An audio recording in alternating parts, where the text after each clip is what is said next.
Well, hello. I am so excited to talk to you today. So grab your beverage and a seat. I have been talking to a lot of people lately about communication. You know, having those conversations that aren't so easy, and then you leave and you feel unheard and misunderstood. Well, we're going to give you some skills and some tips and some tricks and some ways of doing things a little bit differently. So like I said, grab your beverage, stay positive, there's hope, and a seat, and let's chat. So, how did I come about this? Well, over years of experience, I've picked up little pieces from a variety of different people and have put them into practice. And I'm here to report I've found some things that actually work. Now, I've tested them out with my spouse. I've tested them out with my adult children. I've tested them out with my parent.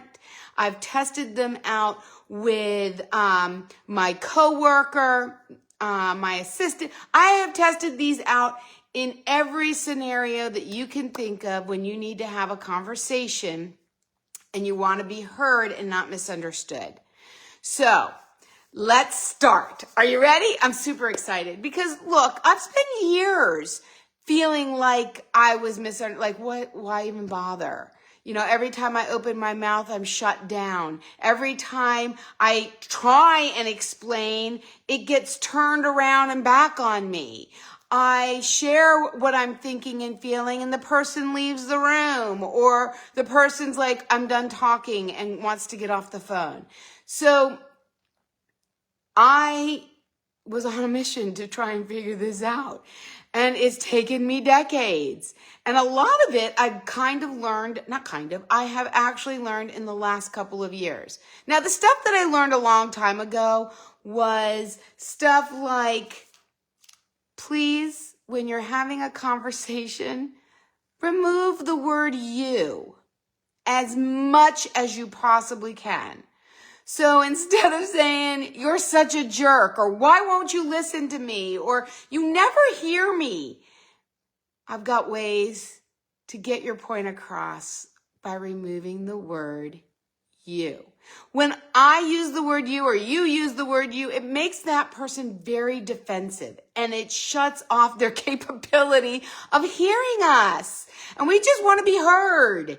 And so taking the word you out of the conversation as much as possible will increase your likelihood of being heard. But that's just the very beginning. Well, let's take it back to even before that. Something I learned about 2 years ago was when I get triggered or I get angry, upset, I'm feeling an emotion, I normally default to like 5 emotions, right? Happy, sad, angry, mad, scared, right? Maybe a couple more. But I focus on those couple of emotions. What I found was that it's actually deeper than that. And when I can pinpoint exactly what I'm feeling, I have a better chance to communicate that. So I'll give you an example. Let's say your spouse, your adult child is leaving their shit everywhere, right? Instead of saying, you're such a pig, or, you know, I don't like living like this, or why can't you just do as I ask? Have you said those things? Because I know in those kinds of situations, I sure have. Have they worked for you? Because I'm telling you, it didn't work for me. So what worked for me was removing the word you and honing in on the feeling that I'm feeling by the action that is happening.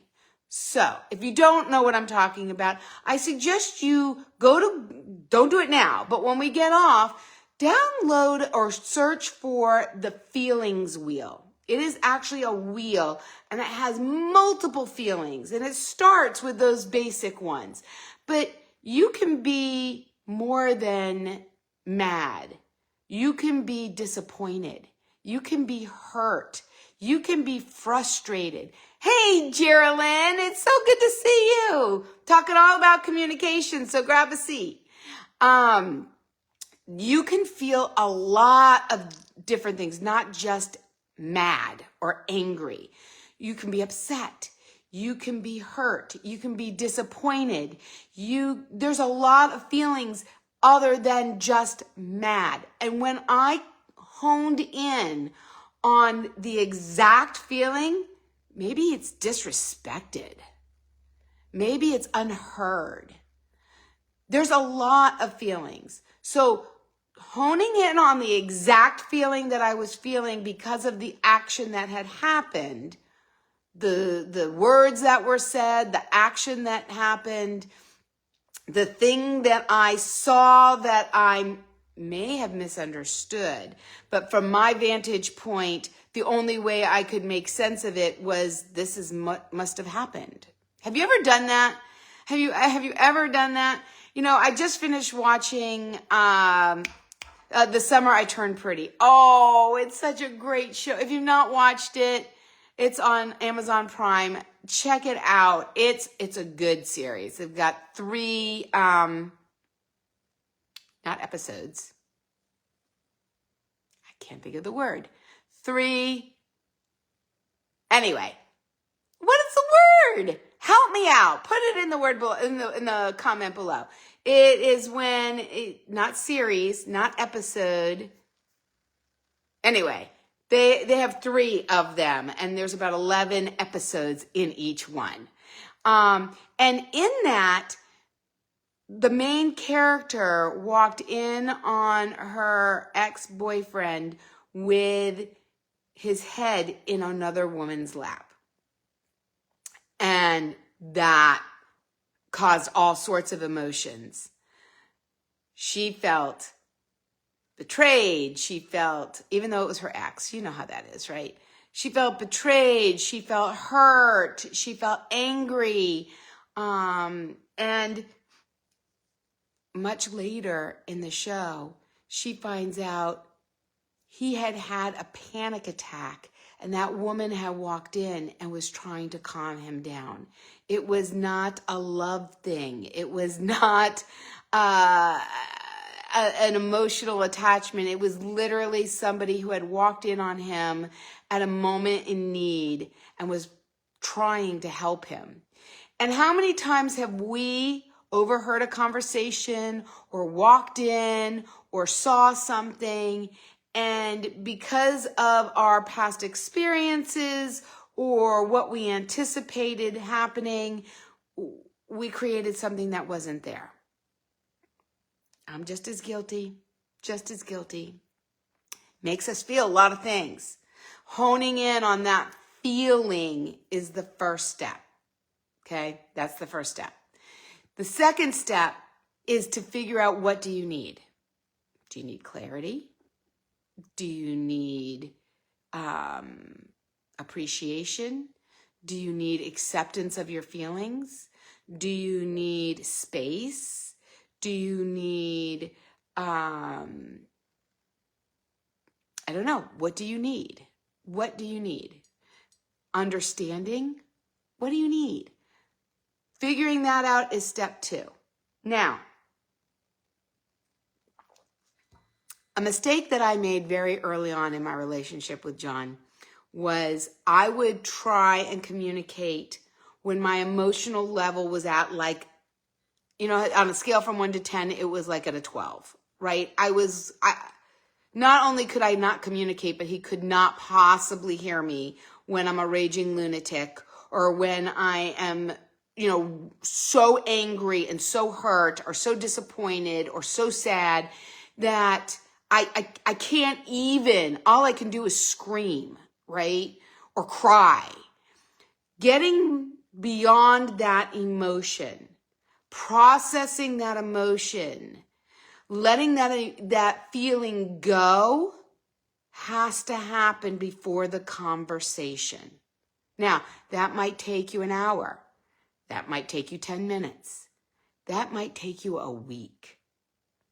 But take the time to process the emotion and release it, because having a conversation on this level where we're at now allows our emotions to be heard, our feelings to be felt and understood. But screaming, how could you do that to me? You're such an idiot. No, that's not effective.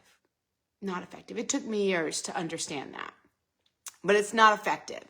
And so giving yourself the time and the space, and it's okay to say, I am angry. I am pissed off. And before I say something I'm going to regret, I'm going to go take a walk. I'm going to go in the other room. I'm going to go for a drive. I am going to go journal. There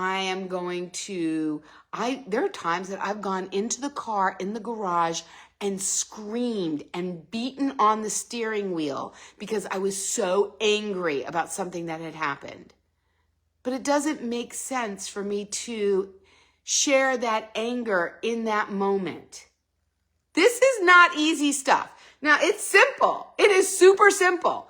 But it is definitely not easy, because in that moment when I am feeling all of those feelings, I want to share it with the person who made me feel that way, right? But you can't be heard when you're screaming. You can't be heard when you're so pissed off that you can't even hear the other side of it.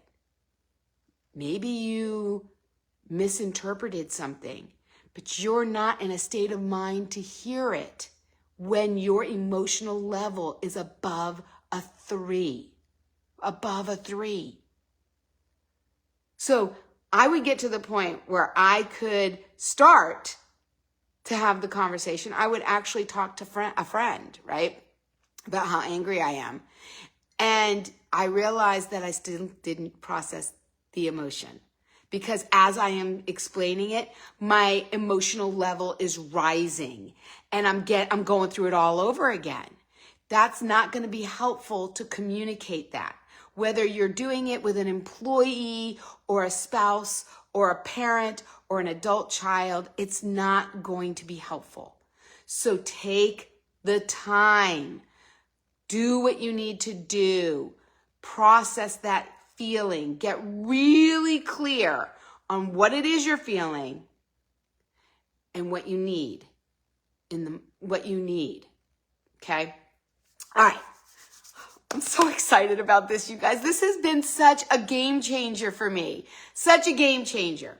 So, once your emotional level is down and you can have a calm conversation at this level with the person that hurt you, pissed you off, disappointed you, then go to them and ask.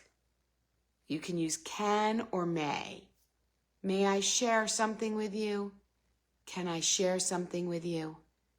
Because here's something else that I learned early on in my relationship. I'm ready to talk. I'm ready to talk now. I know what I was feeling. I know what I need. I know what I want to say. And now I want to say it now. Right? But he might have just gotten in an argument with someone else at work. He might be in the throes of dealing with the bills. He might be frustrated because the car is broken down, or that he needs to mow the lawn and he's out of gasoline. I don't know. He might not, or she, or they might not be in the mindset to hear you. And by asking, basically, is this a good time to have a conversation, gives them the ability to say, yes, let's have a seat. Or, not right now, give me 30 minutes. Or, not right now, let's revisit this tonight. They still need to give you a time when you can have the conversation, but in that moment might not be the best time, and you want to be heard. So you want to make sure that you're doing it at a time that they can hear you, right? So asking. Whenever possible, I don't do this on a phone because I can't see the person's expression. I definitely don't do this in text message. People who have arguments and serious discussions over text, you are crazy, because things can be misunderstood in written form, depending on where the emphasis is written, right? You see all the time those phrases where, depending on where you put the comma, it changes the meaning of the sentence entirely. And sometimes they read it. Here's a great example. One time I shared something with John through text, and he said, UFB. Now, what does that mean? Well, in my state of mind, I was angry, and I'm sharing something. And so what I interpreted that to mean was you effing bitch. Now, my husband will never speak to me like that, but in my state of mind, that's what I interpreted that. When I was said, what do you mean by that? He said, uneffing believable. So we can misinterpret things that are written because we are reading into it. But if we have the need to have a serious conversation, number one, try and do it in person. I've got family members that live far away, and when they hurt me, disappoint me, irritate me, make me angry, I don't have the luxury of doing it in person. However, with modern technology like this, we can see each other and have a conversation like we're in the same room. And if you can't do that, at the bare minimum, have a conversation on the phone so that you can hear the vocal inflection. You can ask for immediate clarification if you're interpreting something that's triggering you, to make sure that they meant it in the way that you received it. Please don't do this stuff in text form or email.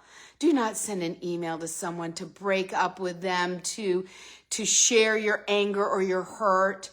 That is ineffective and unfair and isn't giving you or them the courtesy and the respect that your relationship deserves, whether that's a friend or a family member or a coworker. Absolutely not. All right. So going back, you've calmed down, however long that's taken. Sometimes it takes me a couple weeks. I'm going to be honest, depending on what it was. You've calmed down. You've identified that feeling. You've identified what you need, right?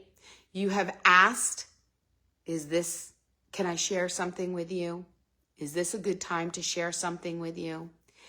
And you know not to put in the word you. So now how do you start? How do you start the conversation? There's a couple of different ways to start it. I have found, depending on what it is, I've found a couple of ways that really helped me. When I was dealing with a conversation, the actions of somebody that I didn't understand. I didn't understand how they could get so angry and so hurt and so emotional, whatever, that they wouldn't even be able to be in the room with this person.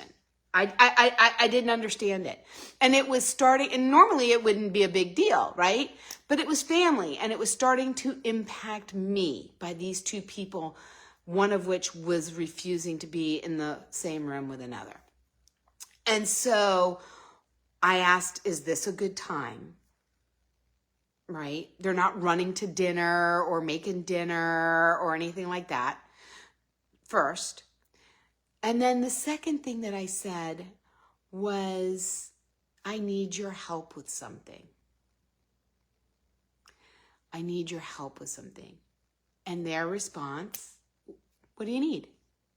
And I said, I need to understand how, now in this case I did use the word you, I think I said, I need to understand how we got to the situation that you couldn't be in the room with XYZ.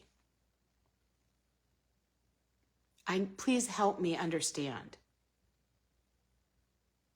Very different than what the fuck is your problem?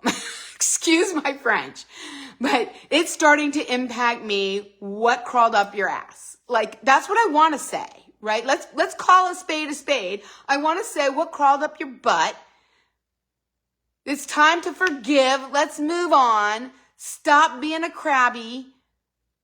This is family. That's what I want to say. Is that effective?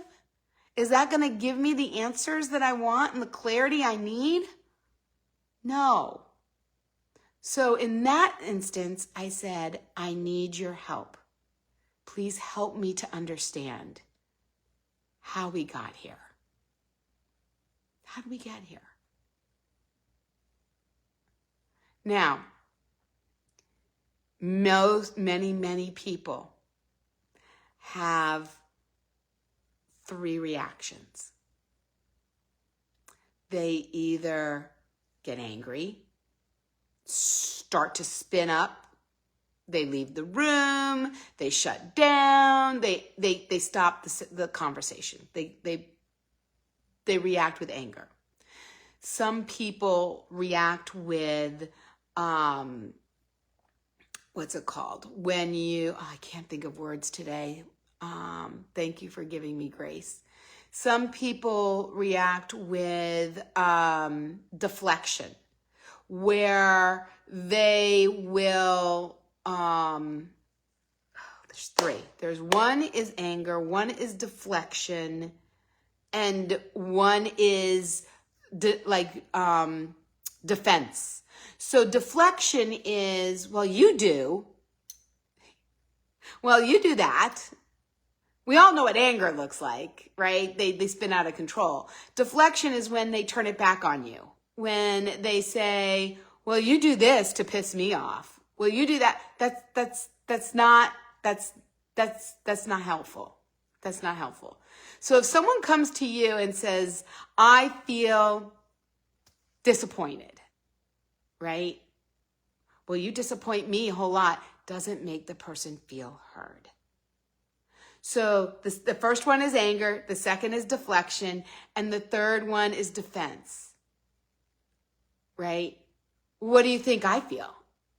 It's all about them. This has nothing, it's not about them. This conversation is about me, about how I am feeling and about what I need in that moment, not how it's impacting you.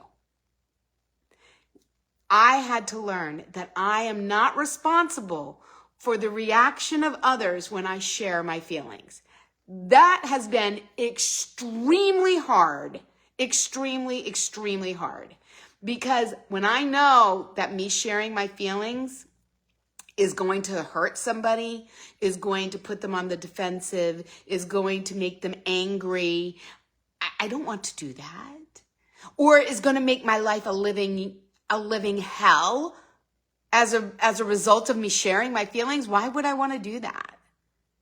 And so the betrayal is to myself by not sharing how I'm feeling and what I need. And so taking the time to share and realizing we can't control how someone is going to react. It's on them. Now, what else did I have? May I share, take out you? Oh, here's another way that I start the conversation. I had a conversation recently. Now, if you're in a relationship, whether that's a friendship, a long-standing friendship, or a relationship with a significant other, You both have ways that you've been communicating for a long time. It's a habit. And I was looking to break that habit of how I communicated with my husband. So I said, can I share? And he said, sure. And I said, I'm working on communicating differently. And I know that this is not going to come out perfectly the first time. So I ask that you give, that I'm given grace, that I, not you, that I am given grace. Please know that what I'm about to share comes from my heart. Sets the stage totally different, does it? Doesn't it? If somebody said, we need to talk, you're already on the defensive, right? So then when they start like, you piss me off, or you hurt me, or this was unacceptable to me, it doesn't make you feel so good. But if it's, look, I'm trying to communicate better and I'm not going to be perfect at it, so I need some grace and know that it's coming from my heart. No use. No use, right? Takes practice. Am I perfect at it? No, I am not. I do the best I can. Don't beat yourself up. Give yourself some grace. But that set the stage. That's kind of like, I need your help. Please help me understand. Right? And let's see. I think for a lot of people, some of the hardship comes from, number one, communicating when we haven't processed our emotion enough. Number two, not being super clear on the emotion that you're actually feeling. And that took me a while, because I am instantly thinking anger, mad. But when I really looked at it closer, I felt disrespected, right? I felt unheard. I felt unimportant. I felt unappreciated. Those are very different than angry or hurt. And getting to that root feeling takes a little time. Takes intention. So take the time. Your relationships deserve it. They really do. And so once that happens, those are two really building blocks. Now, I don't only ask for time when I want to share something negative. So there are times where I say, can I share? And, because I'm communicating more often with John, it's usually with John, but I'll say, can I share? And he'll say, sure. And I'll say, I feel so loved. And he'll be, oh, what did I do that made you feel loved? And I will tell him. I feel loved when you XYZ. It doesn't just have to be when they piss you off or hurt you or disappoint you. Share and communicate when they do something that really makes you feel good, that really lights you up, that makes you, can I share? I really feel heard. I really feel heard. And then say why. Or ask, would you like to know why? May I share why? See how I corrected it? May I share why? Not would you like to know why?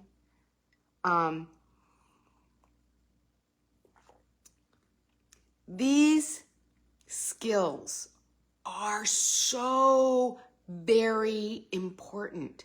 They're not taught in school. I didn't learn these in school. Maybe the you. I think I learned you in college through a leadership class or something. I learned you. Psychology, I don't know. I learned you. But all these others, most of them I've learned in the last year, maybe 2. How sad is that? I guess I shouldn't say sad, because at least I learned it. There are people that go through their entire life and never learn it. And some are lucky to learn it earlier. If you're less than 60 and you're hearing this video, kudos. Kudos on taking the time to invest in learning better communication, in putting into practice the things that I'm sharing, because they are super simple. They are super simple. And for most of them, I feel like they're common sense, but I couldn't even see it until someone pointed them out to me. And so now I'm taking the time to point them out to you. I'm hoping that these things that I'm sharing are helpful. If you need help rephrasing something from you to I, sit down and practice. Sit down and say some of the things that you want to say. Like to that person that I wanted to say, "What's up your butt?" I wrote all that when I was in my angry, emotional, moment. I wrote all that in my journal. What the hell is wrong with you? Wrote that, but I certainly didn't say it. That is not productive. That is not helpful to say to someone, "What the heck crawled up your butt?" Or "What's wrong with you?" That's going to make them defensive. That's not going to be helpful. But get it out. Say it to your friends. Say it to yourself. Scream it in your car. Scream it into a pillow. But don't say it to the person. Because our words are so powerful. Choosing the right ones in order to be heard, understood, and appreciated is a skill. And that is good news. Because if it's a skill, it's something that can be learned, something that can be practiced. And with time, you'll get better. I'm not perfect either. Please, I really am not perfect. But I'm better than I was a year ago. Way better than I was a decade ago. Yeah. And it has had a profound impact on all of my relationships. With that person, I will share this. With that person who was having an issue with another family member, they did eventually share with me what made them so angry. And I shared, maybe think about some of the things that were said prior to what that person said to you. Even though you had the best of intentions, even though you say it came from your heart, could they have been hurtful? Could they have been misunderstood? And that's why the reaction was given. Possibly. I also said to that person, what needs to happen in order to move beyond this? What needs to happen? Now, maybe that person doesn't know in that moment, but it'll certainly get them thinking about what needs to happen. Or maybe they're not in a mindset that they're willing to move past it. And at least then you know that your actions are wasted because they're not in a mindset to move beyond it. And as Mel Robbins says, you gotta let them. You can't move past it for them. It makes me sad. Sure, it makes me sad. There was another thing I just thought of that I was going to tell you. What else was there? You. Oh, there was something else. It was good too. I can't remember. Maybe it'll come back to me. I hope it'll come back to me. Yeah, it had something to do with that situation. Oh, I know what it was. Okay, so here is another tip, another thing. Just like removing the word you when talking to somebody, remove the word why. The word why, when in a conversation, communicates judgment. Communicates, why did you do that? Sounds kind of judgy. Yes? I do that I used to do this all the time. This is one that I learned a couple of years ago. To no longer ask why. Why were you late? Why didn't you call? Why didn't you pick up your shit? Why did you leave your coffee mug there? It's judgy. It's judgy. So instead, what do you say instead? I always give you what to say instead too. So instead, start your sentence with what or how. What or how. So instead of saying, why were you late? You say, what happened that caused you to not be on time? Because they're going to tell you a story about what happened. My alarm went off. It removes it from judgment on them to something that happened to them. Please share with me what happened to cause you. You're not like a loser and late all the time. I'm saying what stopped you? What caused you? Because I know that you would be here otherwise, right? How? That's why in that conversation with that family member, I said, what needs to happen? What needs to happen? Now, why can you not forgive that person? That's judgment. But what needs to happen to allow forgiveness is clarity, is understanding, is wanting to understand what needs to happen. And then you get to decide if you can provide what needs to happen or not. But at least you'll know. That's really what you want, right? If somebody leaves a coffee, irritates me when like a coffee mug is left right above the dishwasher. So I could say, why did you not put the coffee mug in the dishwasher? Judgy. Instead, I can say, what interrupted you from putting the cup in the dishwasher? I could see you were on your way. You obviously got interrupted. What happened?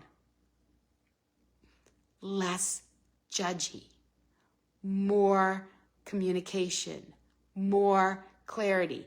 Because the first one, why don't you do that?